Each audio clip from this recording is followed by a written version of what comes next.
සඳේවිය. දලදා හාමුදුරුවනේ පාතමාලයට වඩින්න. මල් හරි සුවඳයි. දලදා හාමුදුරුවනේ බාර නොගෙන ඉන්න එපා.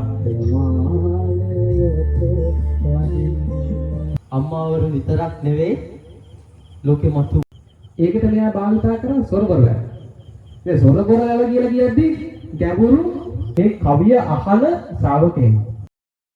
ඒක තමයි විද්‍යාර්ථියාගේ භූමිකාව. සමාජයේ මොකක් හරි වැරද්දක් දැක්කොත් අදහස් කරගෙන නම් 30ක් යෝජනා කරන්නේ නම් 30 ඇතුලෙන් තීන්දුව වෙලා තීරණය වෙලා ඒ පැද්දෙන ස්ථිර වෙලාව වචනයක් තමයි මේ වරුණාව කියන වචනේ. ලියුමක් ලියාලා ගිරවට කියලා පద్මාවති කොණ්ඩෙත් කපාලා ලිප්ස්ටික් උලාලා කට්ටෙන් කොටාලා පద్මාවති පద్මාවති පද්මාවති පද්මාවති එවුන සති සති දැන් මට ඇති පද්මාවති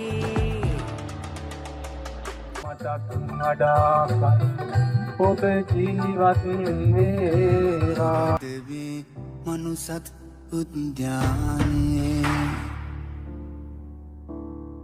කඳුලද අසරැල්ලේ සැනහි දිවිනිල්ලේ හමුවෙමු මොහොතක් අපි පරසතු යායේ